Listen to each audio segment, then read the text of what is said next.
afternoon, everybody. Hopefully you've all caught your breath after coming in from the chill outside. For those that I haven't met, my name is Reza Khalil. I serve as the Chief Executive for Providence's Southeast Washington service area, which is made up of Catholic here in the Tri-Cities and Providence, St. Mary, and Walla Walla.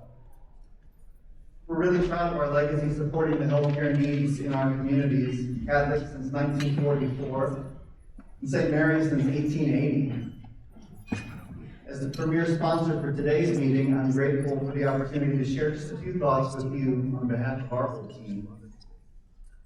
At its core, our mission is about providing safe and compassionate care for the communities that we are privileged to serve. Since our inception, that mission has driven us to evolve to meet ever-expanding and growing needs. As the region's largest nonprofit healthcare provider and one of its largest employers, we take our responsibility to the community extremely seriously. As a member of the TriDec board, I can't overemphasize the critical role that TriDec plays in promoting the economic health and wellness of our region. We have a deep alignment with TriDec's mission as well.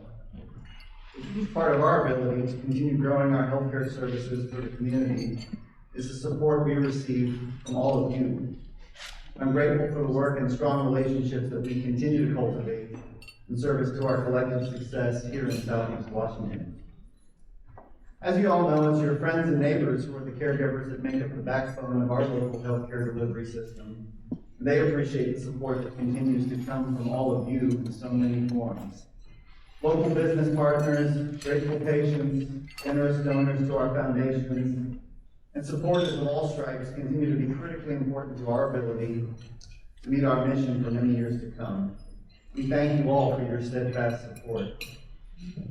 Finally, know that we are equally committed to our role helping to sustain the economic framework that supports our vibrant communities. We extend our deepest thanks to TriDec for their unwavering support of so many industries across our community, and we're proud to be the premier sponsor for today's event. It's now my pleasure to introduce TriDec's President and CEO, Carl Dye, to provide TriDec's 60-second annual report.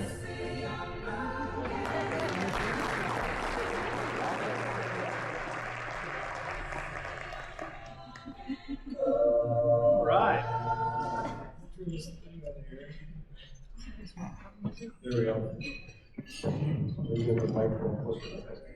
Reza, thank you. That was a really great introduction. We really appreciate not only your support from Catholic for our annual meeting today, but your support on our board as well.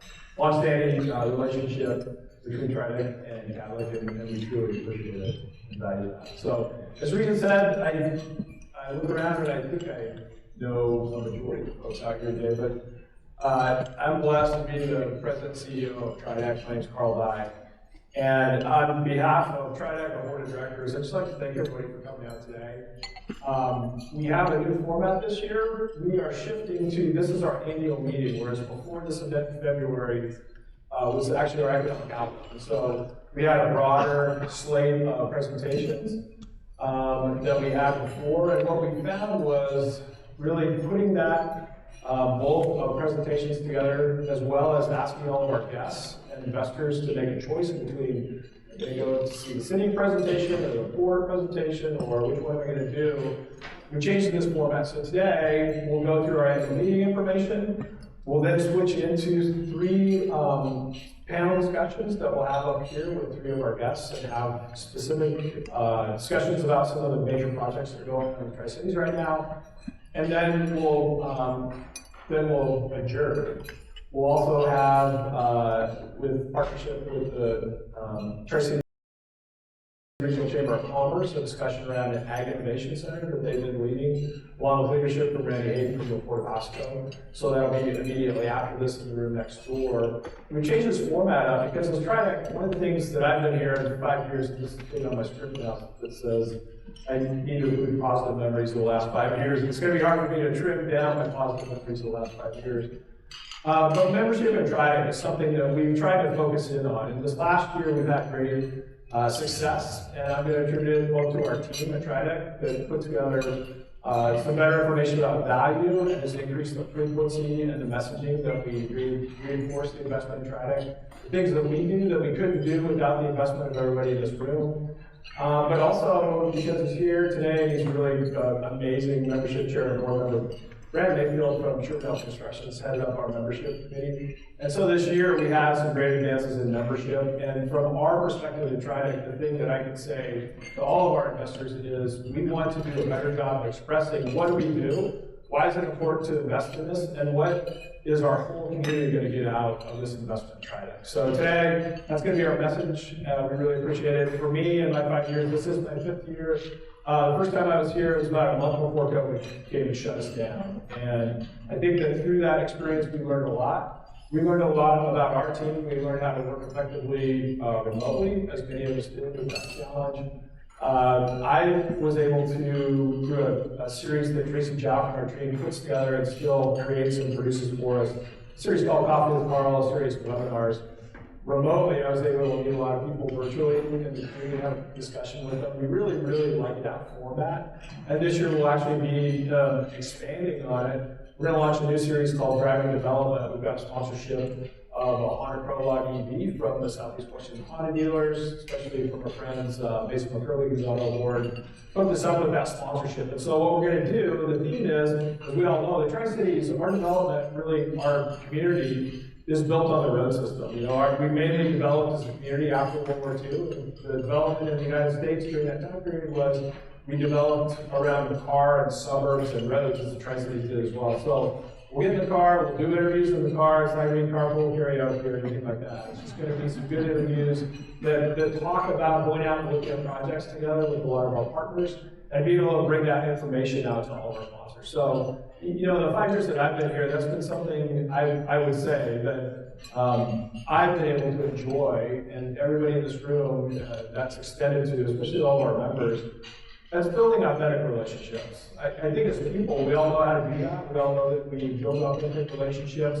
My experience here in the Tri-Cities has been that we have authentic relationships. We are a community that gives in when we have a big project. When we need people to show up, we show up and support it.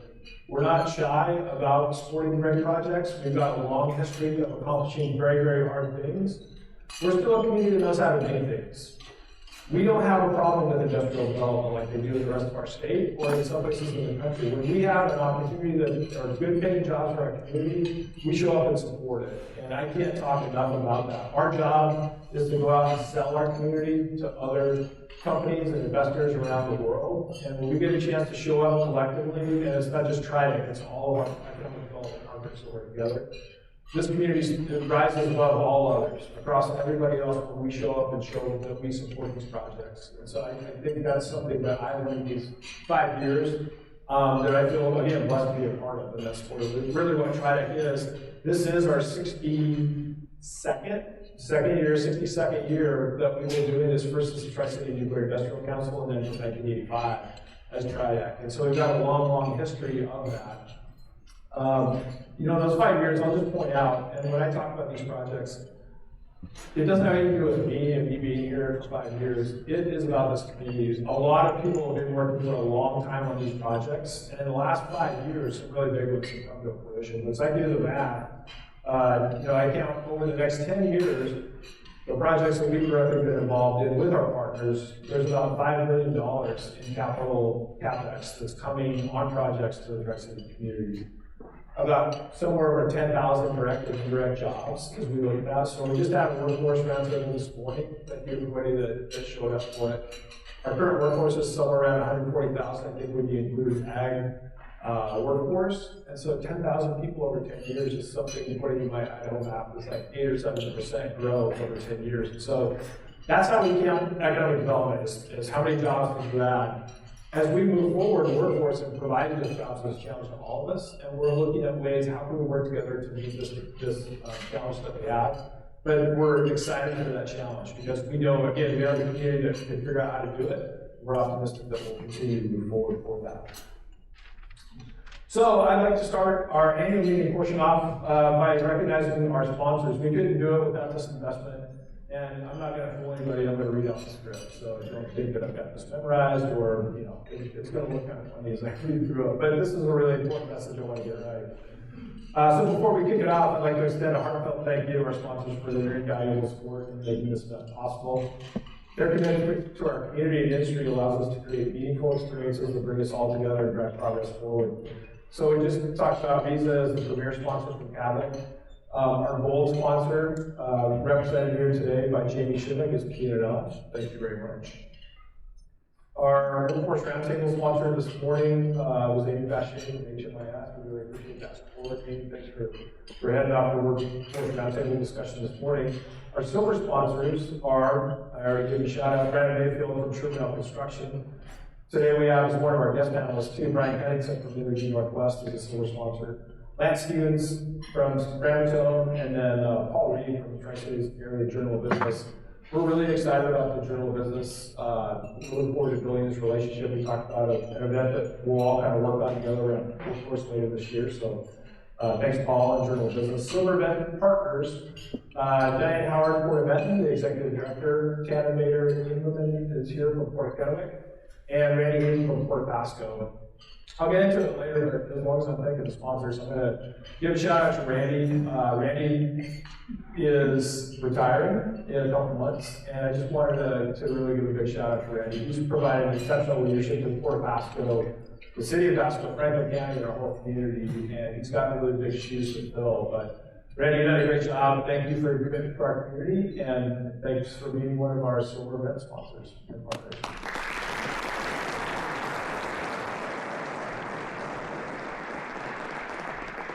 All right, now this is our elected officials. This is all the RSVP, so I missed somebody. I apologize, it's not on purpose. But I also want to take this opportunity to recognize all our elected officials and community leaders from some of our partners. On our congressional offices, from Senator Patty Murray's office, we have Sean Bills, who's the state director here. And if you want to hold your applause at the end, and actually, if I call your name, you can stand up and I'll do it fast. We don't have to stand up that long. We can give a round of applause when we get done. So Sean Bills, state director for Senator Patty Murray. From Senator Rita Cantwell's staff, we have Rick Evans, who's the Central Election Outreach Director.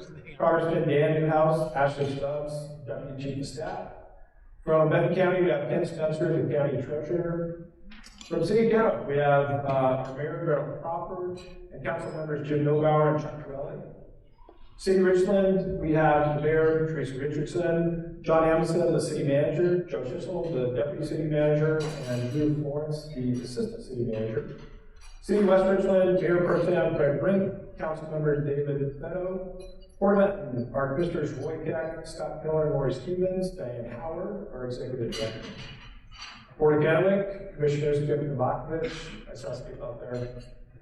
City of Pasco, Council member Melissa Blaisdell, and Risha Siegel, the Deputy City Manager from City of Pasco. From Port of Pasco, our Commissioners Vicki Gordon, new Commissioner Hans, and I'm probably going to not pronounce his name right.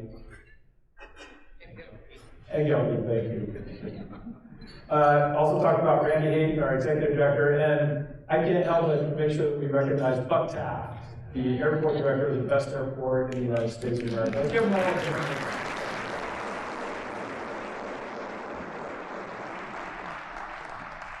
Thank you very much. Now I'd like to recognize our board. Having community and industry leaders on the board ensures that we're guided by diverse perspectives and expertise, strengthening our ability to make informed decisions. When we lead with one unified voice, we amplify our impact and drive meaningful change for both our community and industry. And I'll just say, because it's been a theme when I was hired 5 years ago, Eric Pearson, our former chair, past chair now, talked to me about, you've got a board of leaders here. And we need to figure out how can we do more with this? Can we leverage our group of leaders to do more for our community? And I think that's one of the things we'll talk a little bit about today, some of the initiatives that we're working on. So we're really, again, fortunate to have this board of directors. Again, as I say your name, these are just folks that have RSVP'd. I missed everybody else. If you're not trying to please stand up. But we'll stand up and then we'll give a round of applause at the end. So my boss, our chair, Senator Haynes from WSU Tri-Cities. Our Hanford chair, Kate Lampson, second generation board member. Thanks, Kate. Membership chair, I already give a shout out to Brandon Mayfield, Risa Calillo from Catholic, John Amundsen, City of Richland, and Jamie Shivik from PNNL, who's Steve Ashby's alternate. The rest of our board that's here, Amy Bashir, that we talked about from HMIS, Commissioner Roy Keck from Port Benton, Kevin Lewis, the CEO of Visit Tri-Cities, Tiffany Lundstrom, Tri-Cities Area Journal of Business, Lori Matson, one of our other business center partners, right across the street from the Tri-City Regional Chamber of Commerce, CEO. Eric Mendenhall is here for City of West Richland. He's Mayor Gary's alternate on our board. Katie Nelson, Tri-Cities Prep, another second generation Tri-Cities board member. Michael Novakovich from Columbia Ability Alliance. We have Stacy West from Bechtel, who is Brian's alternate on our board from Bechtel. And Rebecca Woods from Columbia Basin College. Let's give them a round of applause.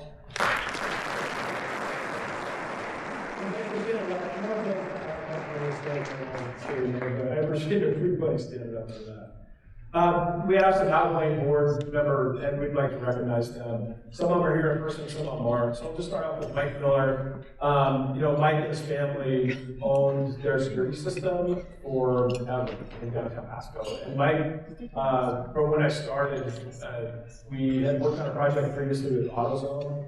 And Mike had him as a customer and home security. And so Mike said, let's go out and talk to him about membership. I mean, before COVID, we were out there, Mike took me out there. Mike's been one of our sponsors for Coffee with Carl, and it's always fun because he'll give us a video, and I just kind of like give a little plug for Mike and his team. They really, really do a good job. He's transitioning now to selling to a different company and then splitting part of it up, but he's been a Trident board member since 2020, and really, really appreciate Mike's support. Mark Schuster, formerly with Lamb Weston. Mark is, if you don't know Mark and you love the WSU Cougars, you need to know Mark because he loves the Cougars more than you. He still has an AOL email address, and it's something like GoCougsMark at AOL.com. Like, he is the biggest Cougar that you've ever seen in your life. And Mark's an amazing guy. Really appreciate his service on our board. J.D. Tubby is the executive director of the Consolidated Tribe of the Umatilla Indian Reservation, or CTYR. We've been working on shoreline reconveyance since I've been here before, and Jay's their newest executive director, Don Sampson, was before. Both of them served on our board. We really appreciate the involvement from CTYR on our board. And JD's a great guy. They invited us to go down to the Roundup this year. JD's got an apartment that overlooks the Roundup parade route, and he opened up his apartment as kind of a VIP viewing area that they invited us to. I mean, really, really, really good guy. They're actually bringing the tribal council up tomorrow, and we're going to the airport. We're going to look at some of the reconveyance sites in the city of Pasco, and then we're going to have lunch together. So we're looking forward to building that relationship. And JD's just a good guy. Martin Valadez joined Trident's board, representing the Hispanic Chamber, and then as Heritage University, his role there. So thank you, Martin, for his service on the Trident board. I don't think they could be here today, but John Eschenberg and Wes Bryan are both Momentum employees, and so they've both been Hanford contract leaders of their specific organizations. John essentially retired from CPCFO, replaced by Bob Wilkinson, who was at HMIS before Amy was there. But John, when I came on, and even remotely, he gave me like an hour of his time. I didn't know anything about Hanford's contracting or DOE or anything else, not that I do now, but John took an hour out of his time to just explain to me how contracts work, how the bid process work, kind of give me an overview. He's moving on to a leadership position with his parent company, Momentum, and will be traveling as he is now, but he'll still be partially based here. So John's just a really good guy. We appreciate his service on our board. And Wes Bryan, same thing. Wes is, as he winds down WRPS and they transition to H2C, the new tank farm contractor, and eventually the operations contractor for DF Law. Wes will be transitioning to another position through Momentum back in Santa River, so he'll be able to go home. They're really, really good guys. Hanford contractors, all of our Hanford contractor partners invest so much money in our community. It's amazing. And we really appreciate both John and Wes's service on the board. I'm going to move down to our staff, and I can't say enough good. And I know I'm just a guy here, blah, blah, blah, everybody, but I couldn't do what I do. We can't do what we do as an organization without a team. And we've got a small but mighty staff. And what I'll say is that for us, it's not about headcount in our office. It's about getting stuff done. And the great thing about our team is we try to take a business approach to how we operate, even though we're a nonprofit. We want to operate at the speed of business. You're our investors, and we want to match the speed that you operate at. With a small team that's cross-trained and nimble, we feel we can do that. So I'm going to run through all of them.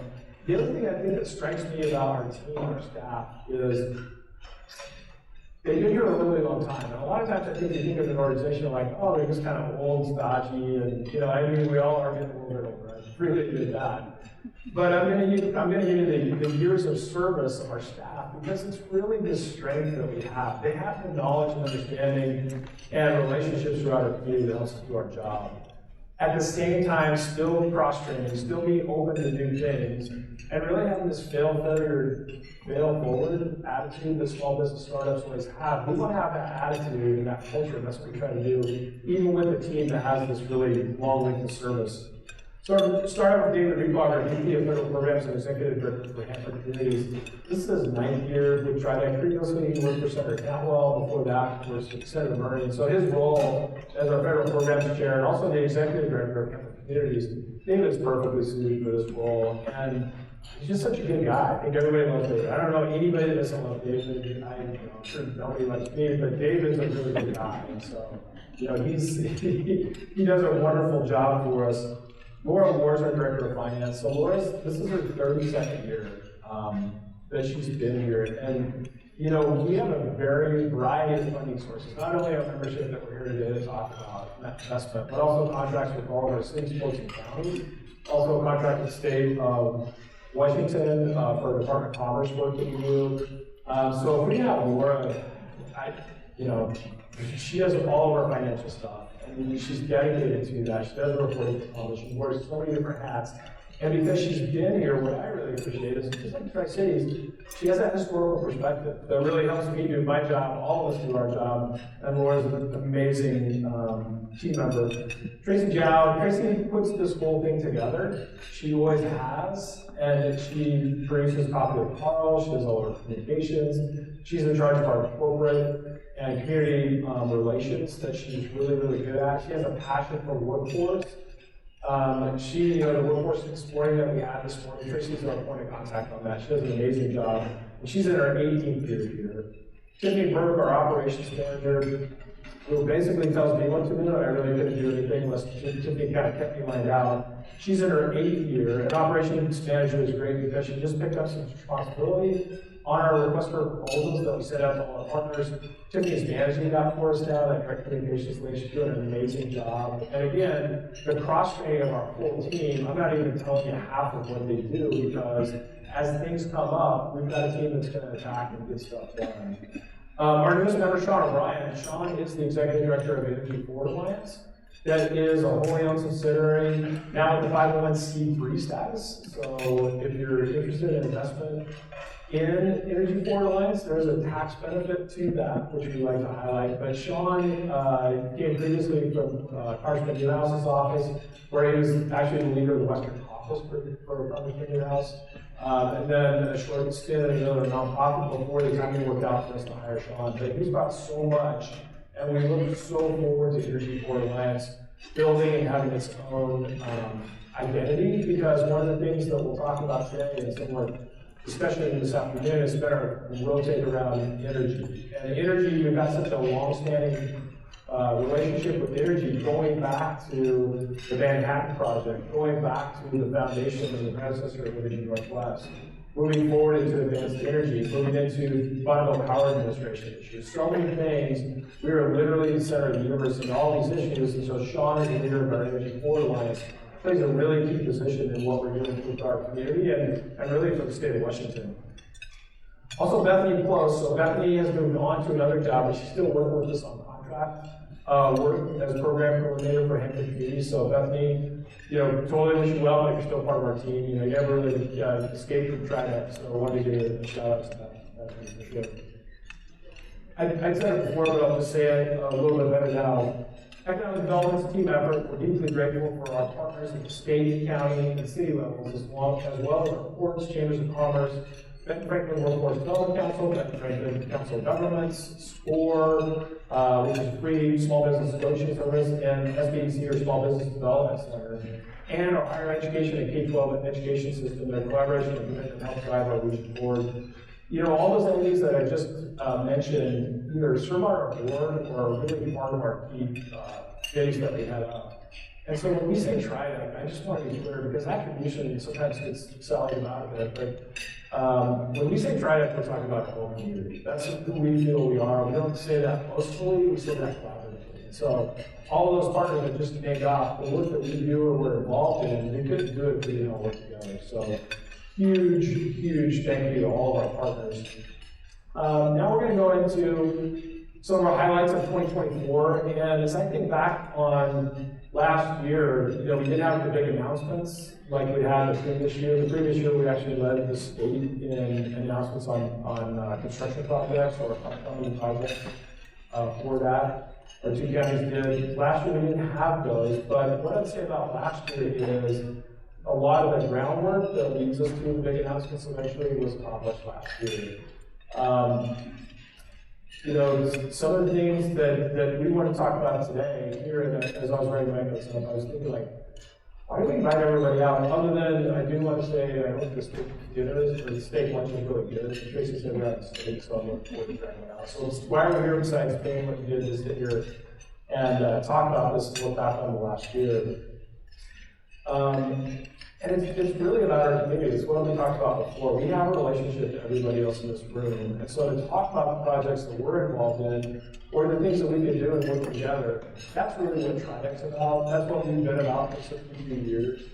It really is. And as I think about this year, before I kind of just run through some numbers for you, I did want to give another shout out to a community leader that we lost last year, and that's C. Smith. Like I said, I've been here 5 years. When I came down for my first interview, I was asking about a question I think was related to federal contracting or something like that. And my predecessor, Paul Lakeman, said, if you want to have a good history of Tri-Cities and try that, you should read this book called Community Godfather. And so I bought it on Amazon and read it. And so by the time I came down for the second interview, I really got a good overview of that. I just wanted to give a shout out to Mark. We lost him kind of really quickly last year, and some of us were able to gather for him, remembrance of Mark at one of his favorite wineries. And the thought that I had, I'll just share with you, and again, it's this thought and this theme of, we had a great year last year, we had a really good run for the last 5 years. It's not about us that are here now. It's not about the collaborations and the partnerships and the teams that we have together. It's really about everybody that came before us. And Mark did such a good job of recording that history, talking to people before we lost them. The people that we lost since I've been here, like Bob Ferguson or Gary Peterson or so many others, and about Sam Holmatess, who's one of the founders of TriDec. Who's going to be our next Mark Smith? Who's going to write the stories? Who's going to go and have those interviews? Because I think for us as leaders today, it's so critically important that we know where we came from. And part of that history. And C-Mark just did a really good job with it. He was always a friend of TriDec, a really good guy, deep experience that kind of development. So I just wanted to give a shout out to C-Mark that unfortunately passed away last year. So at TriDec, our work's driven by these 3 catalysts for growth and prosperity that enhance the economic vitality of the Tri-Cities region.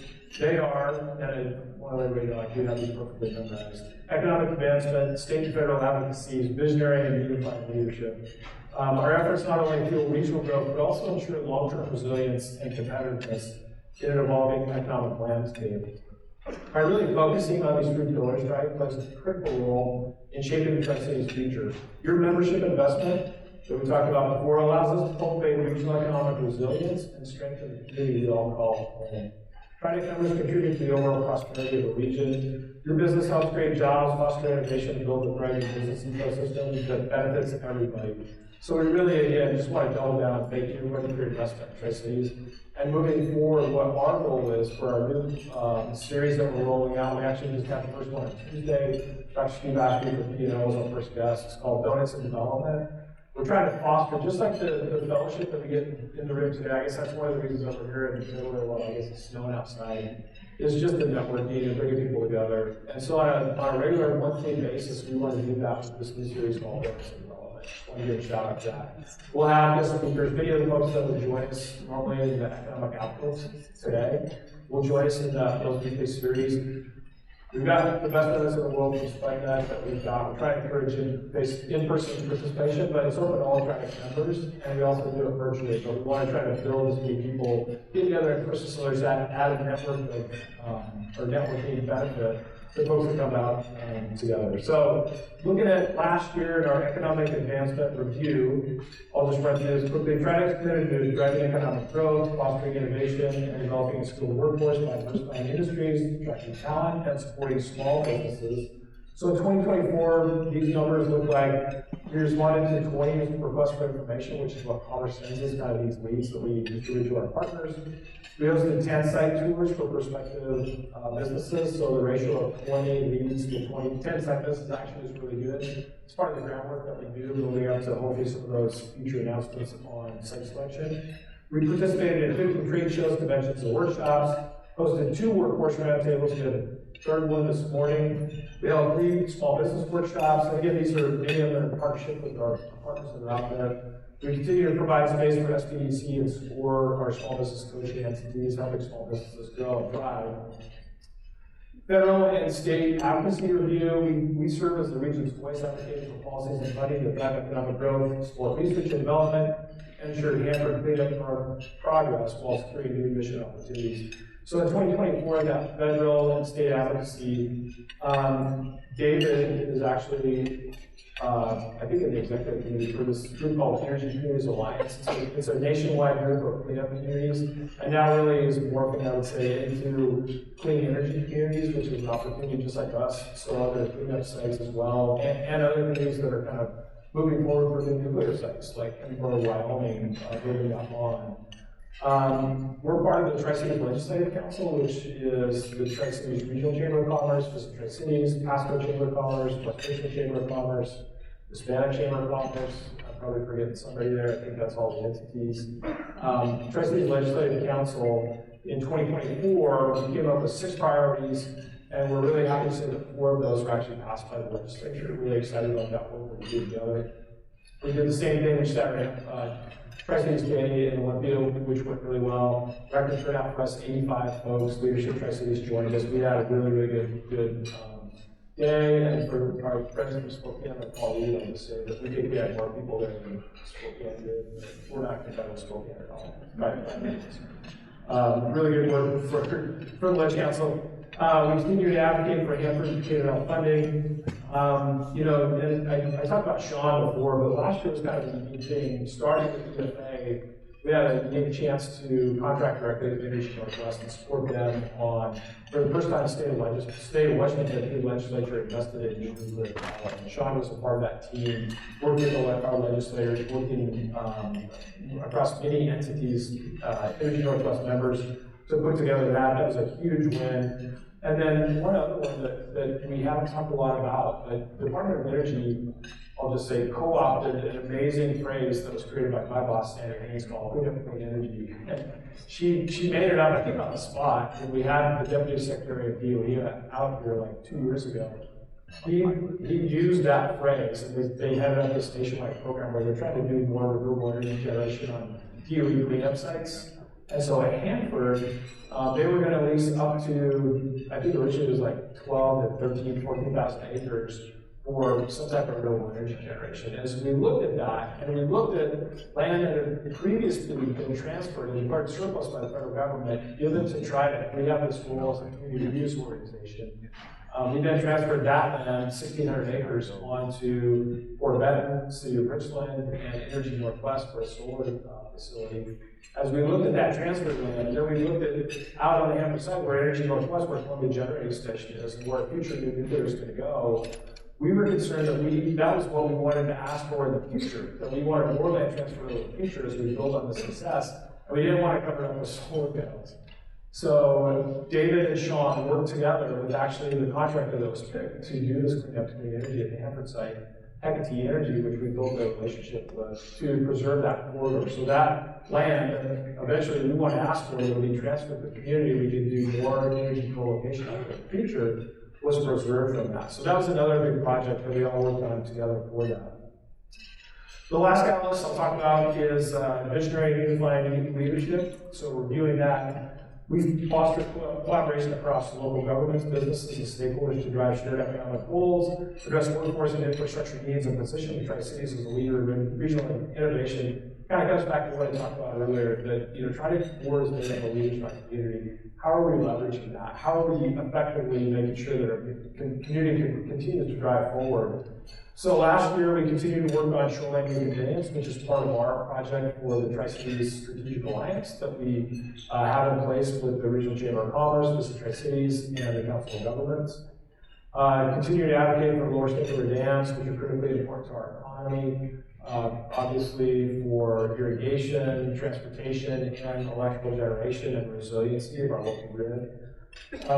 Through some projects that we've worked on in partnership with City of Richmond, we started to engage in this bundle power administration conversation. So as we talk about new power needs that are not just here but across the country, Bundle Power Administration is the federal agency that actually owns and operates these high voltage transmission lines. So for projects that we're deeply involved in, we need more transmission lines, and we need a process that's more transparent. So again, David and Sean led this for us, but we built a coalition of stakeholders throughout the state, including the Department of Commerce, the Governor's Office, and others, that are engaged with our congressional delegation, saying, how can we proactively work on this so that the Bundle Power Administration isn't a hindrance to future projects that we work on. So through these strategic leadership, joint initiatives, and a unified vision, Trident remains a premier authority in regional economic development, ensuring the Tri-Cities remains competitive and resilient. Now we get to a fun part of the night, and again, I talked about CMARC and some of the folks that we lost before, but if you didn't know Gary Peterson, we lost Gary earlier last year, but he was like the best guy. Like, if you didn't know Gary, you really missed out on an opportunity. And Gary's story in general, and I just know him a little bit, but I think he grew up in Wenatchee. And then, ironically, Gary's career at the Tri-Cities was amazing because he actually served in the Army when the Army had a Nike missile base up on Rattlesnake above Hanford. So his mom lived in town, and he'd tell a story like he would get off shift and have to ride the 6x6 military truck down to the bottom of Rattlesnake, and then he'd drive to his mom's house for lunch. And he said that he got so scared of riding the truck down the mountain that he volunteered to transfer to career or someplace else. So, starting a long time ago, Gary was committed to Tri-Cities. He had a long history and career at PNNL. When he retired from PNNL, he came over for Trident and started working with Sam Bolton-Test that did all our lobbying. Gary knew how to do that, and so Gary was directly responsible for this land transfer we talked about, along with many other projects. I can't take the time to talk about it. So, as we lost Gary last year tragically, we created this award that we announced for the first time last year, called the Old Gare Award. I guess that's the way he used to sign his emails as the Old Gare, and many of us have that relationship with Gary, just an amazing guy. So now we're moving to the portion of our program where we announce this year's Old Gare Award recipient. Go back to script. Gary was a true champion of the Tri-Cities, dedicating his life to shaping and diversifying our economy. We created the Old Gare Community Champion Award, and from our perspective, it's someone who actively supports, promotes, and contributes to the well-being and growth of the Tri-Cities. They inspire others, show resilience, and remain dedicated to making a difference. So this is going to be a surprise, and we're really excited about it. But when you hear some of these things, I think some of us will know who we're talking about. Also, last year's recipient was Colleen French. Colleen still works for the Department of Energy. She was a champion in establishing the B reactor museum and the creation of the national park for the B reactor and preserving the B reactor. And so we were really excited to have Colleen French as our first recipient. Now I'll talk about the second one. This year's recipient embodies all those qualities that I've been skipping around on, and a lot more. They've been a pillar of Trident since our founding in 1963. They're deeply committed to empowering women and girls through education and leadership. Well, now we're the head of Trident. They've been the neck, and when I read this, I was like, I don't know if the neck's the right way to describe it. I'd say the heart, and later on, you call it the heart. The force behind the scenes that keeps everything moving forward. Supported every CEO from Sam Bolton-Test to Gary Peterson, making sure the work got done always with grace and dedication. Even in retirement, they continue to give back, helping behind the scenes to try events, answering questions. This person knows exactly which file cabinet, if we have a question about our history, to go look in, or file box, and remaining a constant presence in our Trident family. This person is the heart and soul of Trident. We all strive to make a difference in this individual's profoundly impacted Tri-Cities. And I'll just say, like, we have some books out front. Take a look out there because this is how much of a Tri-City this person is. The Herald published these books called like, Tri-City Memories, I think they're called. This person is in that book when she was 4 years old with her siblings who, you know, their family had a farm off of 10th Street in Kennewick, right, before it really developed. And so, I mean, that shows the roots of this individual. So if anybody's surprised, it's really, truly now my honor to present our 2024 Old Garrett Community Champion Award to Jane Foreman.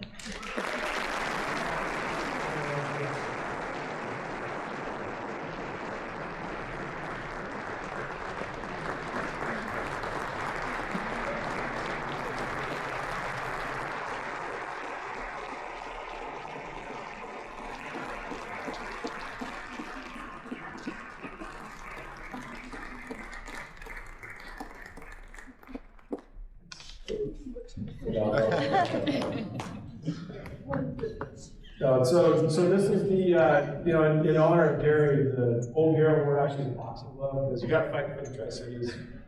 And, you know, it just says Jane Foreman, Old Garrett Community Champion, fighting for the Tri-Cities. So Jane, we couldn't have picked a more appropriate honoree. So we love you. You'll always be a part of our Tri-Deck family forever. And this is only fitting for all the work that you've done for our community.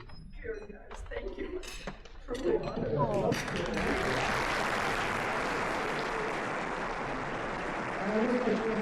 This is both of James, if anyone takes a look at it, but I really appreciate that. And, you know, just your life in our community is so representative of so many families and so much of us that it really means a lot to us. So, Thank you so much. Thanks, Jim.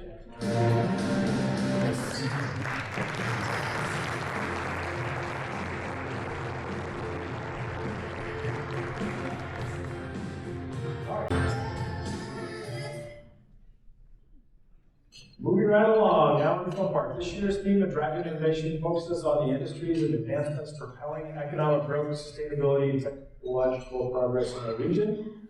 We have 3 great speakers that will be sharing about the innovations that are shaping Toronto solutions today. So what we're going to do is we're going to sit these really comfortable chairs over here that we also use for driving development, or bonus development and some other things. We'll bring them up one at a time to awesome slides. We'll ask some questions.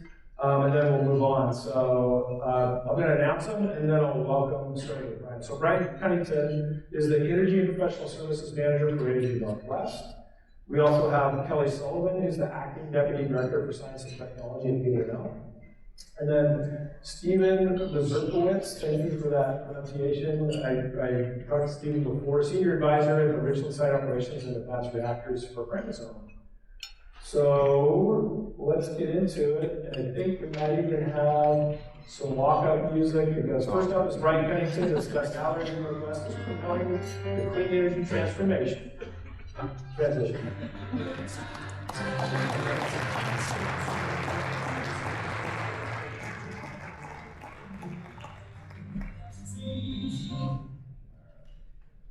You're gonna stand on that side? Yeah.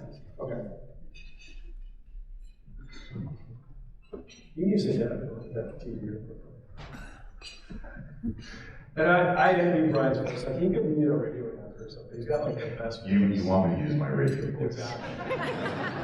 You know, just thinking out loud, maybe as a fundraiser, we could do like a drawing. If you wanted Brian to do like your voicemail, would that be cool? Please leave a message for Carl Dye. Well, thanks for having me. It's great representing Energy Northwest, and it'll be, I don't want to ruin some of the slides already, but I only have one slide for SMRs today. But we have some exciting things we're doing at Energy Northwest that I think the reason you invited me for this today. So, yeah. All right, let's see if I can get this going. Again, I'm Brian Cunnington. I am an Energy and Professional Service Manager at Energy Northwest. I've been there now for 2 years. It seems time flies when you're having fun. We'll get some of the introductions. If I can get slide 20. All right, so we're going to talk about Energy Northwest, its members, and its part as being a public power We'll talk some of the clean generation portfolio that I think a lot of people don't know about Energy Northwest, and then some exciting feasibility studies that I'm working on for energy storage innovation. And then, if we have enough time, we'll talk a little bit about geothermal and the excitement around geothermal with our members. And so I've condensed the PowerPoint presentation from 40 minutes down to 8 minutes. So let's see what we can get done and get through. Real quick, just our mission, just providing our public power members and regional customers with safe, reliable, cost-effective, responsible power generation and innovative energy and business solutions. So we're trying to live up to the innovation and be part of there. I don't know if I can get a point over here. There we go. Leading the clean energy transformation of the regional public power community. And so there is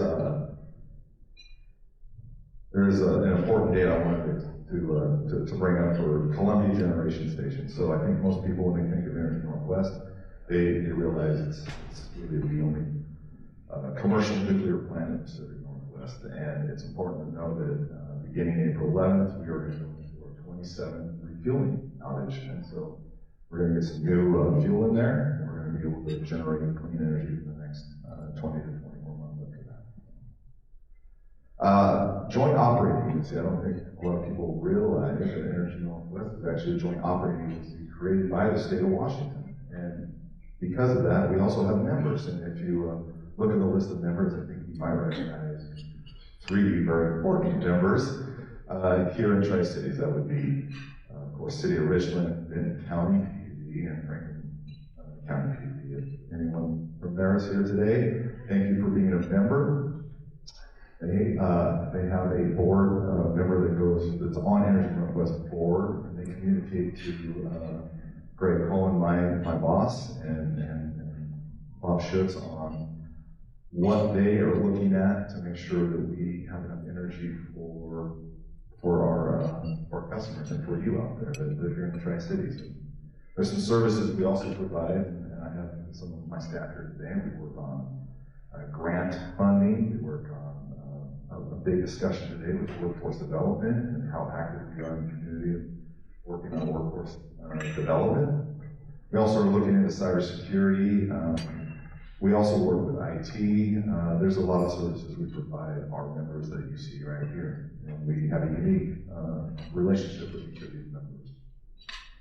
And I don't think a lot of people know when we started in 1957. So I talked a little bit about Columbia Generating Station. I think everyone's familiar with it.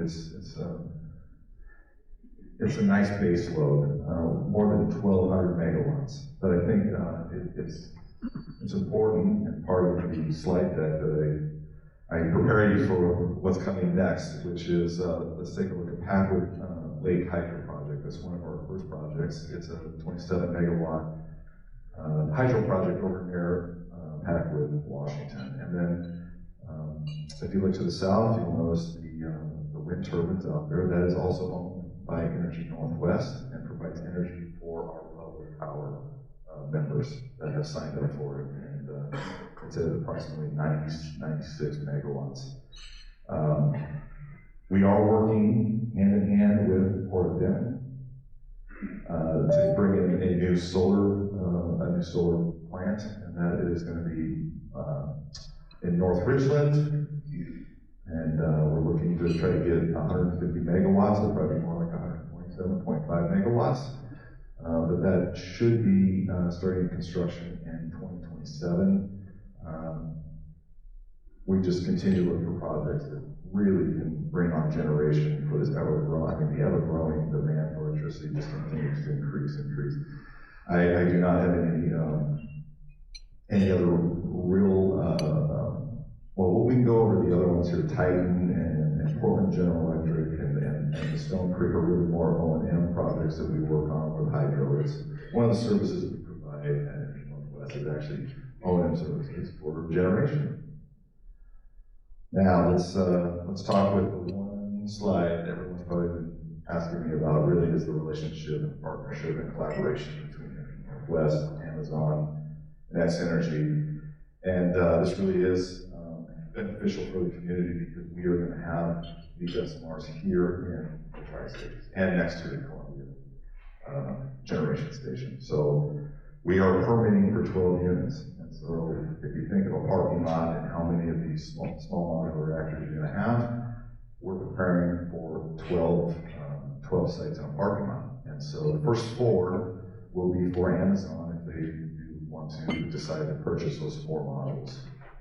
And then Energy Northwest will be looking to take over the next 8, which will bring on another next load to the community.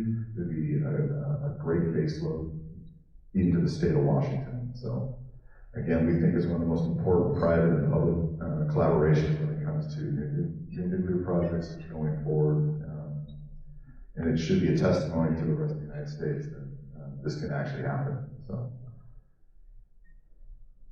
Oh, did I go too far? Here we go. Let's talk a little bit about my projects.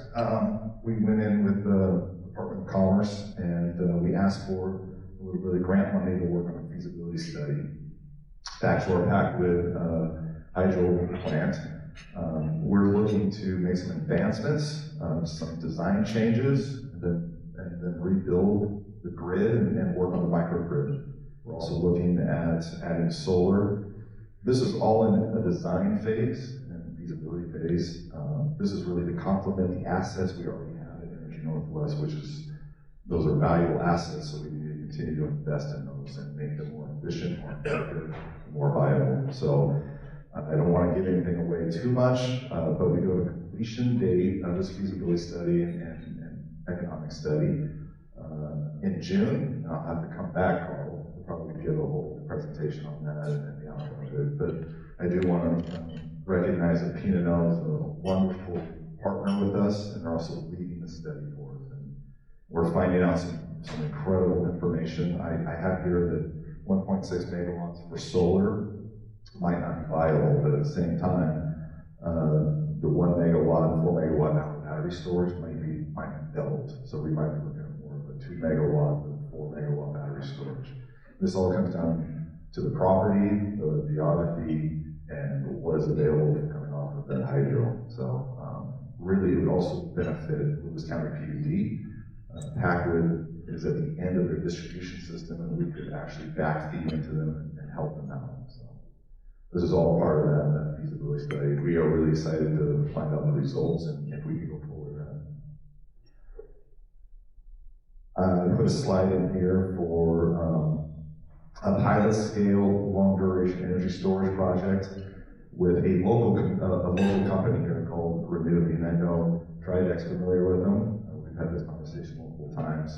There's a small group of investors and engineers that came together, and they're working on a liquid sodium chemistry design battery. And with our connections, and as a member of ours, Franklin PUD is still interested in maybe taking on this pilot scale demonstration to make sure that this new battery that they're working on can actually work. We need to charge it and discharge it multiple times, and then we'll be able to showcase this to other utilities and other members that could actually be beneficial to a lot of our members and non-members actually. So we're really looking past, if anyone knows about lithium batteries for storage right now, anything over 4 hours is very, very desirable. That is actually an important threshold to get over, is the 4 hour mark. And if Renew can prove that they can go to 8 hours, this would be a game changer. It's a little different than lithium. This is a non-lithium project that we're looking into. So.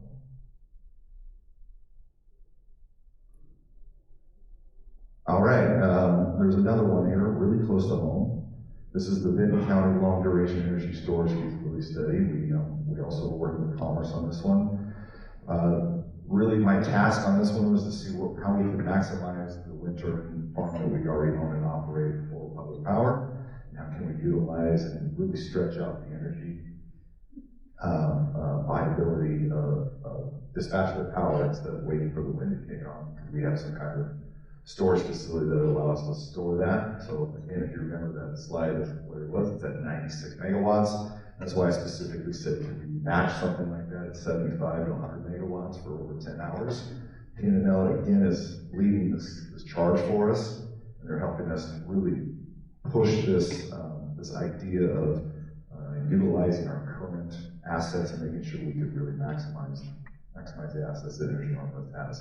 Completion date is really scheduled for June 25th, and I'll probably do a lot more on this because we have found some fascinating, innovative energy solutions that could be really beneficial and could actually change the landscape itself. And that would be, we are looking at advanced rail energy storage, an ARES project. This could be on the side of Jump Off Joe. This could generate somewhere between 100 and 175 megawatts for 13 hours, which would be an absolutely game changer. I get very excited. This is one of those things that we still need a demonstration to make sure it works. But the idea, a little too far there, sorry. The idea is that they're mass cars. If anyone knows about hydro pump storage, we're not using water here. We're just using we're using weights in a car. You push the cars up the side of the mountain to charge it. So if you have access power or power prices are low, you're able to push it up the side of the mountain. I wish I had a whiteboard so I could show you, but this is good enough for now. And then you can hold on to that power just on a flat surface at the top.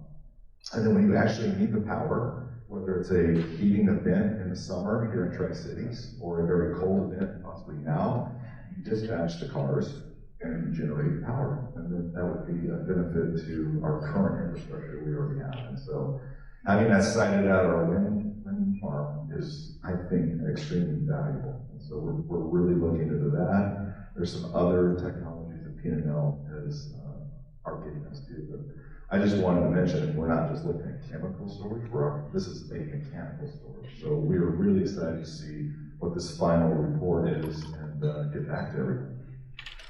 I think I'm running out of time. I got the 1 minute mark. So I will, I'll just hit one other thing. Luckily it's the last slide anyway. It's really about geothermal. I've been in the energy business for more than 25 years.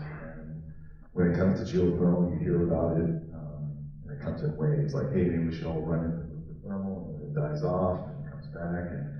And I would have to say in the last 4 months, my phone never stops ringing about geothermal. And the excitement from not only members, but also non-members asking, how do we get a coalition together? How do we use your relationships and networking to come together and actually make this a feasible project that could happen here in the state of Washington and maybe on the east side here, possibly in the Cascades.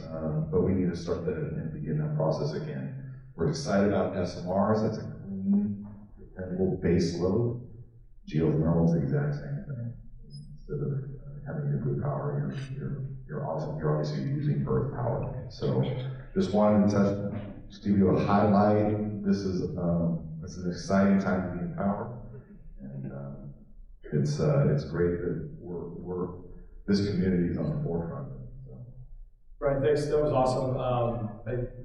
I probably misspoke. I said kick you off and get our next one up here, but I did want to say, like, question time, but I don't see any questions.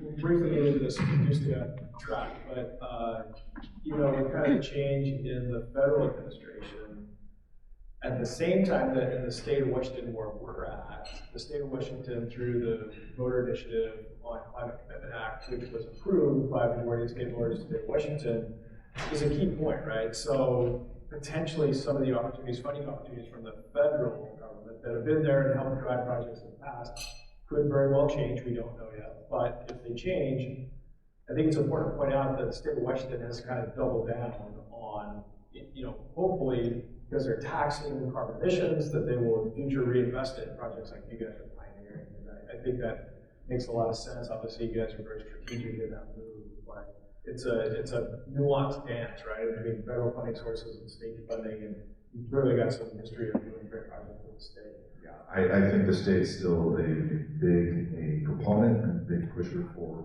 energy, and I'm not saying the new administration in Washington D.C. either. They seem to still be pushing for energy. They might be backing off certain parts of energy, but they want to dominate energy. They want to make sure that we start bringing back power. We talked about transmission. You talked about transmission lines earlier. That's an important asset.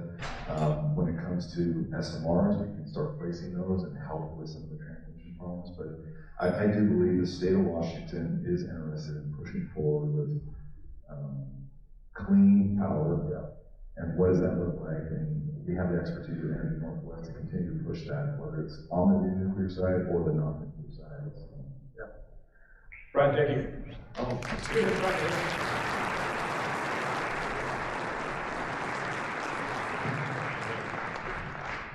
All right, next up, I would like to welcome to the stage, we have Kelly Sullivan, who is going to discuss with us how PNNL is addressing global challenges in energy and national security. So help me welcome Kelly Sullivan.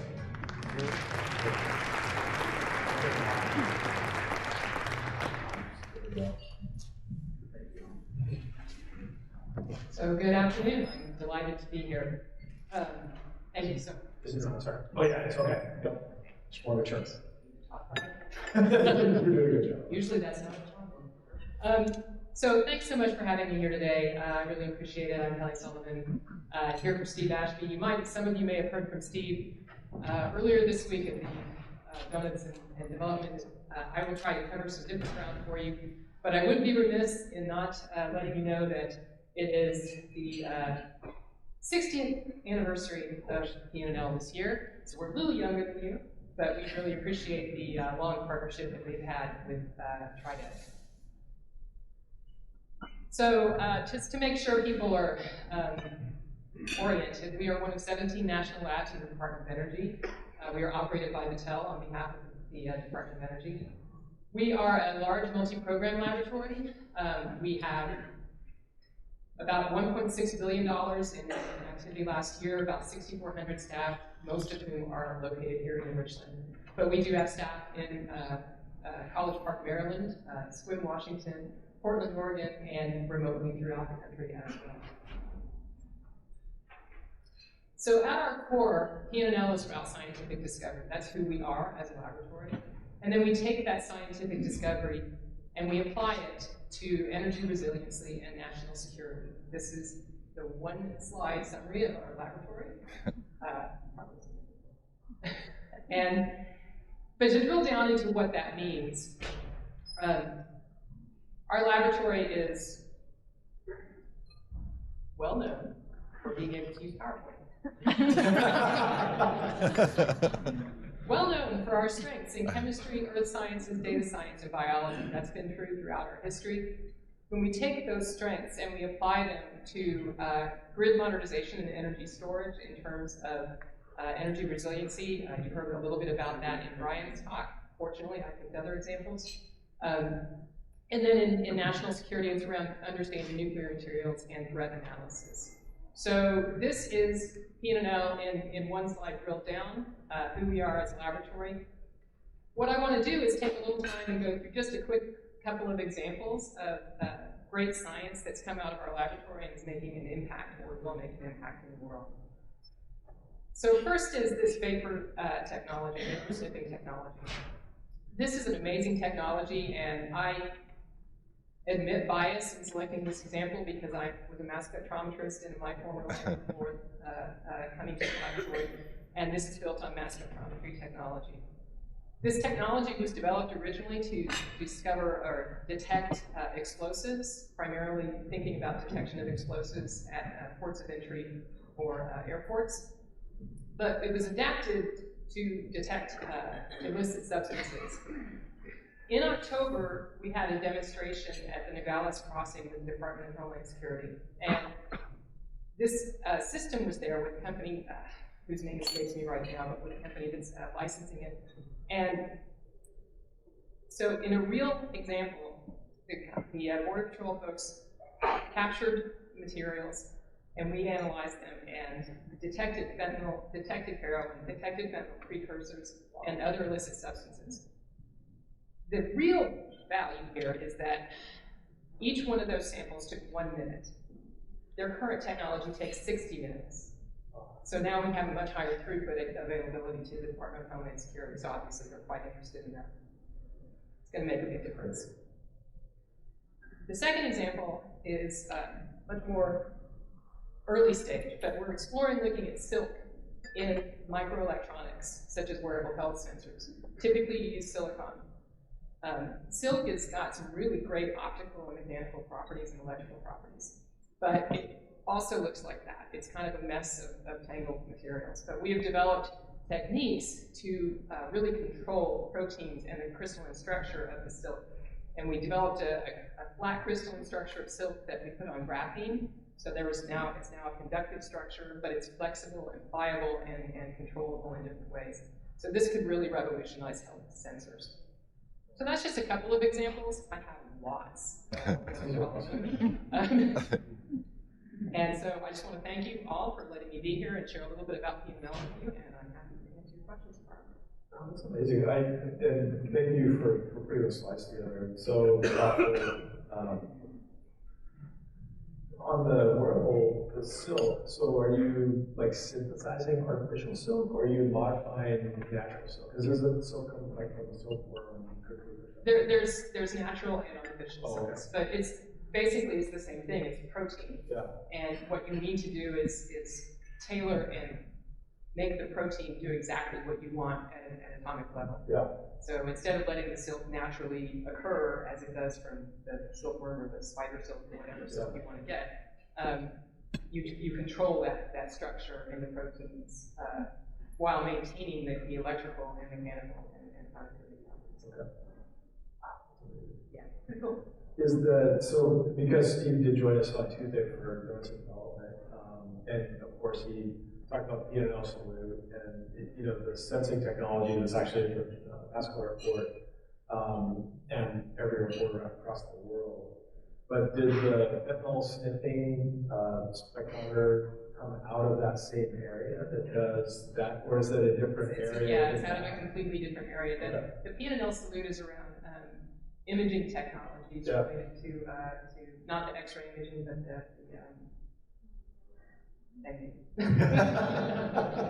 but it's an imaging technology, whereas the detection of fentanyl is a sensing technology. Okay. So it's really just detecting the presence of signatures of fentanyl.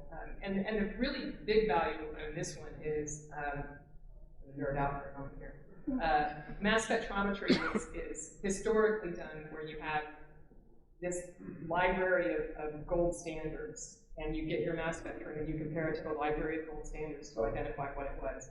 That doesn't work well with fentanyl because fentanyl has so many derivatives and so many unknown derivatives, and it's so easy to manipulate, and then you don't have the gold standard.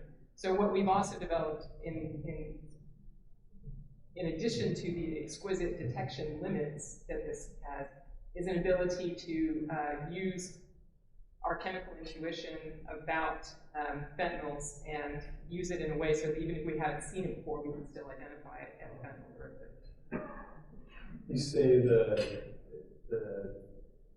it sounded like almost artificial intelligence. That was our keynote yesterday last year. We talked about some of the AI work. Is that actually AI or artificial intelligence? There's some machine learning associated with it, yes. Okay. It's not, I would be remiss if I mixed up artificial intelligence and machine learning. Machine learning is a part of artificial intelligence. Okay.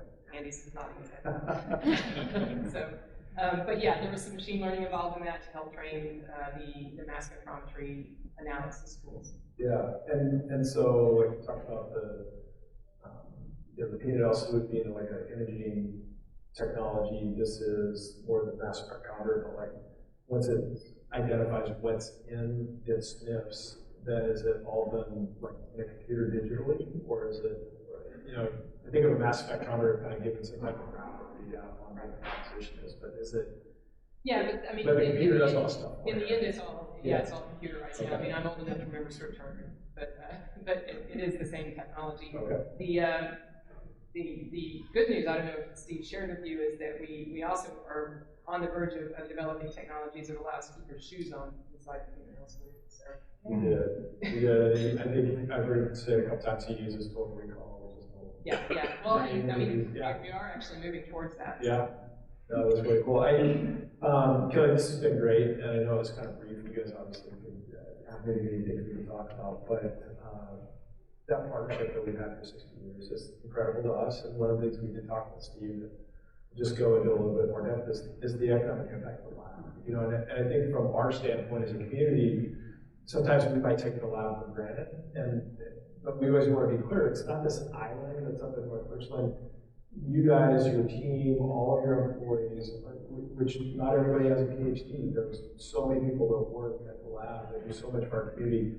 You are part of our community. And that economic benefit drives its way into all of our industries. And just such a critical, important partner.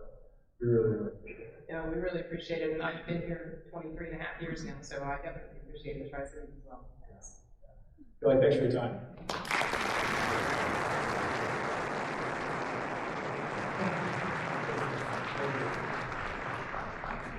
All right, next up, we have our third and final presenter is Stephen Zerkowitz, and he will be discussing how Framaton's advancing nuclear energy and energy industrial solutions. And we'll get into question and answer. Thanks, Stephen. There you go. Appreciate it. I was curious what the walk-up music I was doing. It was a little bit, I couldn't tell. It sounded really cool. You know what's really cool. And it was different for all of us. Well, that's good. Well, I'm really excited to be here. So thank you for the invitation. Larry Stevens, the normal representative from Cunnington, apologizes for not being able to be here, but I'm glad I'm here with you today because I'm really excited to share some of the interesting things that we're doing here at the Framatome site. And so, Framatome, we supply nuclear fuel. Just like humans need food, toys need batteries, nuclear plants need fuel. And so we're really excited about the mission that we have. And myself, I'm Stephen Zerkowitz. Let's see if I can actually get this thing working. Oops, sorry. Oh, technology stops. Was it just me? No, I couldn't. That's right. So, yeah, I'm Stephen Zerkowitz. I'm a senior advisor for Framatome in the Richland site operations and advanced reactors. I spent the majority of my career at Framatome wearing a lot of different hats. But the hat that I'm the proudest to wear really is that of being a native Tri-Citian. I'm from here. This is home. This is my community, graduate of Richland High School. Sorry, some of you. But it's great to be here, and I'm really excited because I'm proud of what we've done here in the Tri-Cities. And I'm really excited about what the future of nuclear can look like in the Tri-City area.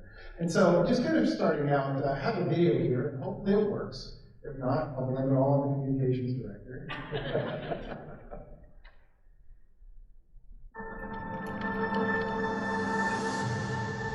Since it works, I'll take credit. Framatome's North American Operational Center of Excellence for Fuel Manufacturing has produced advanced nuclear fuel designs and related products for nuclear power plants around the world. Located in Richland, Washington, and encompassing nearly 50 acres, our site is recognized as the world's most flexible nuclear fuel design and fabrication facility, serving both pressurized water and boiling water commercial reactors, as well as the next generation of advanced reactors. Framatome's highly skilled workforce has a long history of innovation in fuel design and manufacturing. The pride and passion of our people fuels everything we do, both at work and in our community. We are proud of our reputation for industry leadership in safety, quality, manufacturing performance and delivery, as well as regulatory compliance. The performance of our customers' plants is our everyday commitment. At the Richland facility, enriched uranium is processed in several stages. Using a patented environmentally friendly dry conversion process, uranium hexafluoride, or UF6, is transformed into uranium dioxide powder, then blended to produce the exact characteristics needed for the fuel assembly design. The uranium oxide powder is then pressed into pellets, each providing as much energy as 149 gallons of oil or 1 ton of coal. 5 uranium pellets can supply one household's electricity needs for 1 year. During a typical year, our facility manufactures more than 90 million pellets. The uranium pellets are then inserted into rods made from zirconium alloy, with each rod containing about 300 pellets. A fully automated loader places the fuel rods in the fuel assembly. Each year, the site fabricates approximately 2,300 fuel assemblies, with assemblies containing between 110 and 280 rods. After a final inspection, the assemblies are loaded into licensed shipping containers and safely transported to the customer site. The assemblies are then installed in the reactor core during the site's next refueling outage. The fuel must now survive the harsh temperature, pressure, and flows of a nuclear reactor for about 5 to 6 years without a single failure of the 20 to 25,000 rods included in the reload. Our latest fuel designs, Gaia for PWRs and Atrium 11 for VWRs, are currently in operation in several reactors around the world. These new designs, along with our research and development of accident-tolerant fuel and higher enriched fuel, position us to meet future demands for the current fleet. We are also poised to deliver small modular reactor and fourth-generation fuel types to advanced reactors across North America. We are committed to providing reliable, economical solutions to the industry, keeping a constant eye toward the future and working toward a cleaner, brighter tomorrow for all of us.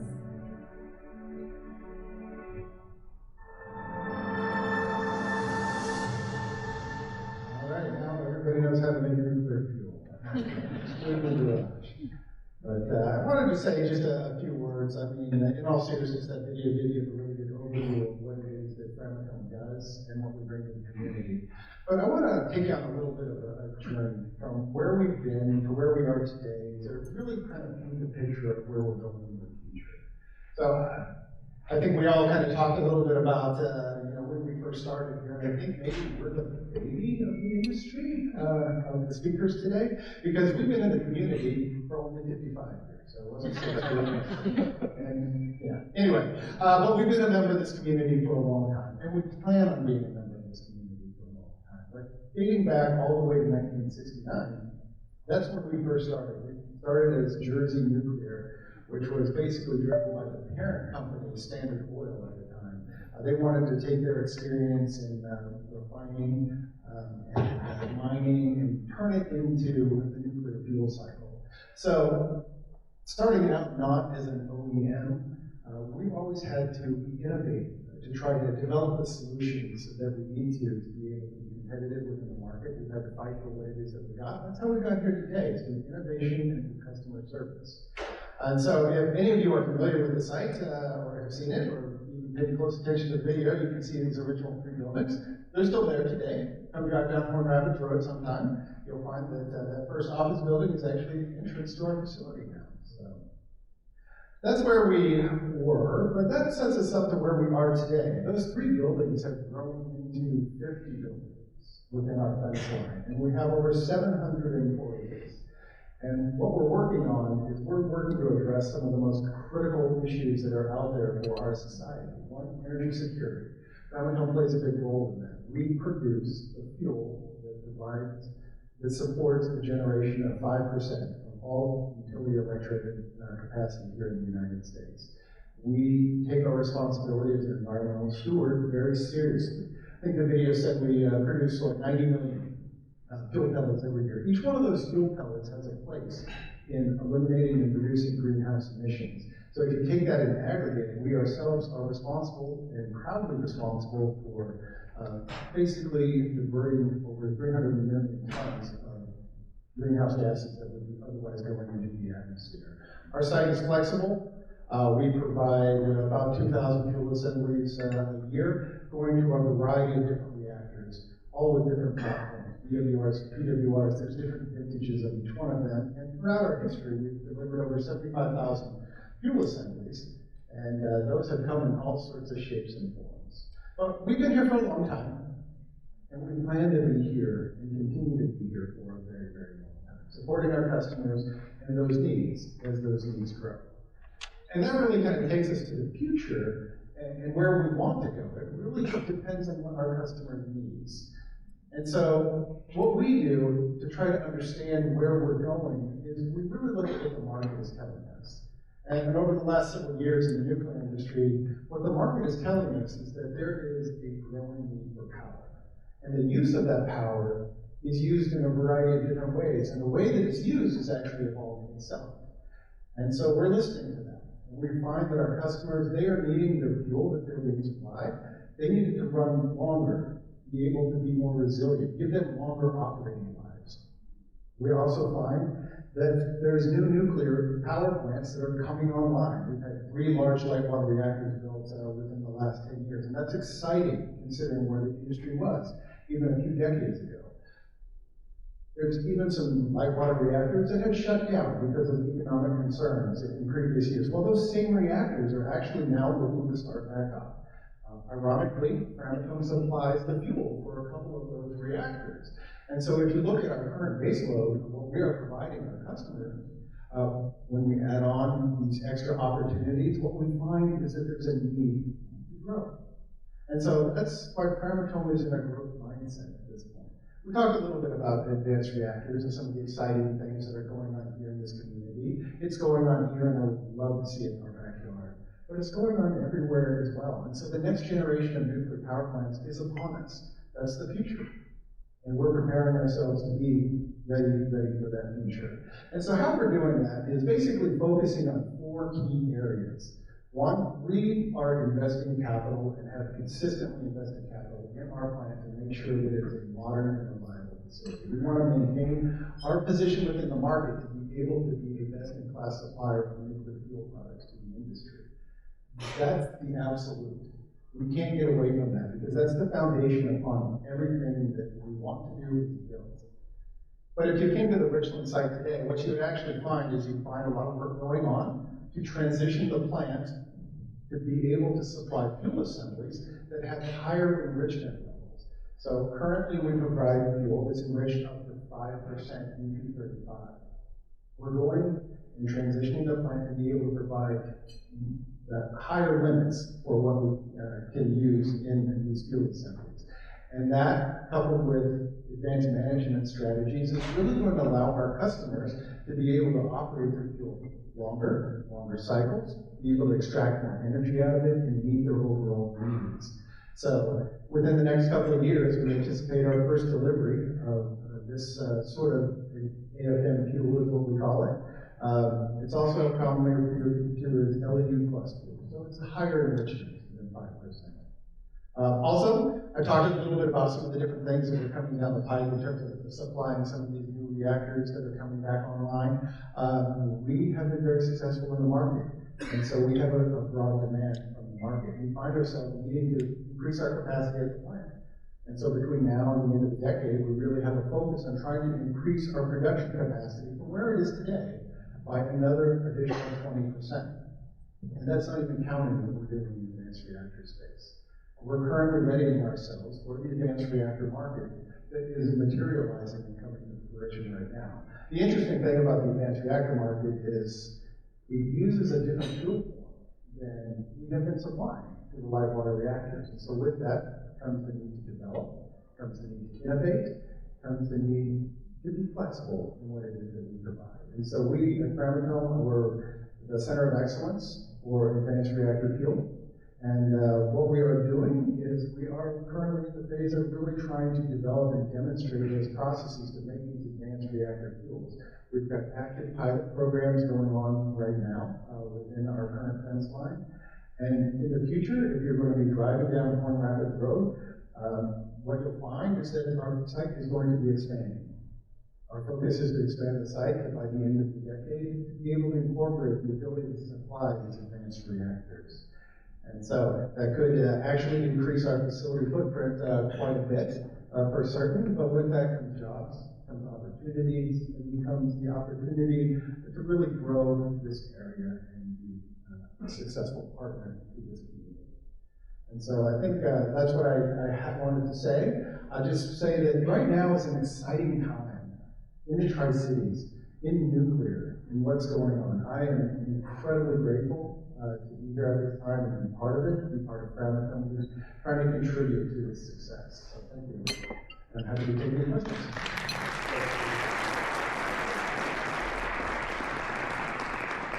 That was a great overview. Maybe just one quick question. How many people work at Framatome? About 700. I just think, like, I don't think that the trustees knows how many people work in Bremerton, right? Like, every time we have a meeting out there, employees just blown away from it. Like, you guys are kind of a hidden powerhouse in, employment, all the things you guys have been actively involved in workforce, helping our educational partners create that pipeline and stuff, but I just wanted to bring that out. And I had one follow-up question on the AFF fuel, so like the low enriched uranium fuel plus. Do you have to meet different regulatory standards? I think the thing that we have various knowledge about how hard it is to comply with the Nuclear Regulatory Commission, but I think it's the most nuclear is the most regulated industry in the world, in our country for sure. But are there other certification standards you have to hit from NRC to be able to produce that more highly enriched fuel? That is a great question, and the answer is absolutely yes. Regulation is real in the nuclear industry, and there's a reason there's regulation in the nuclear industry. It's all intended to keep us safe and keep us doing the right thing. So when we talk about transitioning from our current LEU or low enriched uranium supply capped at 5%, wanting to go to those higher limits, we have to update our license and be licensed by the Nuclear Regulatory Commission to be able to do that. With that comes the need to also physically modify certain plant equipment to be ready to be able to do that. And so that's a lot of the work that's been going on the last couple of years, is getting ready to apply for our updated license amendment to be able to operate at these higher enrichment capacities. We have submitted our application to the Nuclear Regulatory Commission, and we anticipate later this year receiving approval. While we do the physical modifications of the plant, and those are physically complete, the NRC will come in and they will give us a blessing and say, yes, you did what we said you were going to do, and you're here to go and move forward. So that's a great question. And I will say that, Framatome, we currently have 700 employees, but with our growth ambitions, we anticipate that number going upwards towards 1,000. Yeah. So great opportunities for the future. And we'll forgive you for not knowing exactly where Framatome is and not paying attention to it. Because when you're driving down the road, PNNL is kind of shiny and pretty, and you look right, so you kind of want to look right. If you look left, that's us. No, that's great. I'll just make maybe one more comment versus a question. Like, many times you guys have hosted, so I say us, like community members, that are involved in some of the projects that you guys have worked on, and we've been excited to meet some of your executive leadership, even from France, right? And I'm going to forget his name because it was one of, I think your executive vice presidents, like, it was one of the first, about 3 years ago, we all met out there. We had like 18 people from different stakeholders in our community that met out there and just basically told him how behind Framatome and all the work that you just described in becoming the center of excellence, for advanced fuels, and how supportive our community wanted to be. I just remember him saying this, and we've used it many times as we talk to other companies in the nuclear industry. He said, we own nuclear plants around the nuclear fuel cycle throughout the world, right? I mean, Cunnington has ownership that goes back to France, and so all over the world, this global leader in fuels. And he said, when we go to license our plants, which we have to do in different processes with every country and every different place, he goes, this is the only plant in the world that nobody shows up to protest. Nobody even makes a comment when there's this open comment period. And we use that in all of our conversations saying, hey, we can talk about support for the nuclear industry all day long, but that's a real life example. And we always appreciate that. Really appreciate the partnership that we all have with Framatome. You guys are great, and anything we can do to support your growth, just know that we're behind you. But thank you very much. Let's give Steve a hand.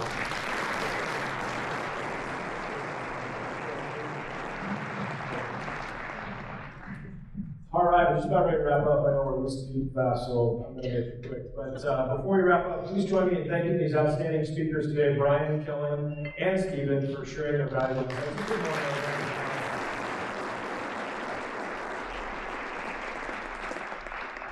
And I'll say, maybe we already lost Randy. Randy Haney, that's retired from Fort Pasco. I want to tell a story because I tell it to his board every time that we come in for a But 5 years ago plus, when I came in there to interview in my second round, I went and met all the board executive directors. And Randy said, he goes, why do you want to go to Tri-Cities? He goes, what's your deal? And I go, oh, there's PNNL, there's, the nuclear industry, there's Hanford, all these contractors. He goes, that's that side of the river. He goes, over here, we care about manufacturing and ag and food. And I go, oh yeah, I love that stuff too. I grew up on the blues. I was selling, obviously, myself. But I tell that story because I always try to remember it. And I think with Randy leaving, and even with our 3 guest speakers, which were great, thank you very much, and really good, information to share with all of us. But the opportunities that we have aren't, and I think this is even, I know Brandon had to leave too, but as we've gone out and talked to new members, he'll say, and he has a perspective because he's been on the board, Brandon's also a second-generation board member of ours, to say, like, a lot of people in the community say, like, oh, you guys just do Hanford, you just do PNNL, or Energy Northwest, or whatever.